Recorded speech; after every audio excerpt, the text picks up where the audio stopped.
Do you recall reading the Charlie Brown comic strips over the years? Remember the phrase he used to use frequently when he was frustrated? He would say, "Good grief!" That got me to thinking, is there really anything good about grief? Grief is painful. It's difficult. It's a natural process in response to loss. How could it be good? There are definitely reasons for grief. Ecclesiastes 3 tells us that there is a time for everything, including a time to mourn.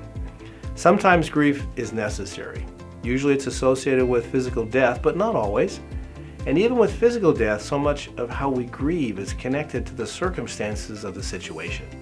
For example, if your parent dies of old age at age 95, it's sad to be sure, but it's natural and expected.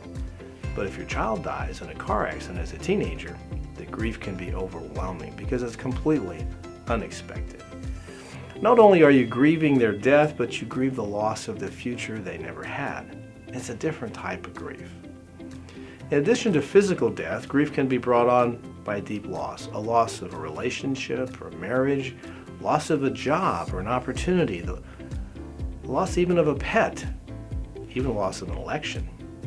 Grief is a normal part of life because death and loss are normal parts of life. Our new topic for this week is a tough one. We obviously won't cover everything because it's such a big topic, but we'll give an overview as well as some applications that hopefully will help. Whether you yourself were grieving or you were ministering to someone else who was grieving, you likely have dealt with this topic at some point in your life, possibly multiple times. Before we begin, it's important to recognize that everyone handles grief differently.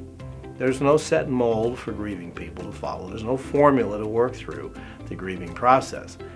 Each person must work through it in their own way, at their own pace. Not a right way or a wrong way to go through grief. Some people respond, unfortunately, in a destructive way, whether towards themselves or others. This can include binging on food, alcohol, drugs, even shopping.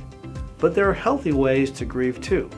Go ahead and download the homework attached below and begin by learning some of the things God tells us about grief, pain, and sorrow.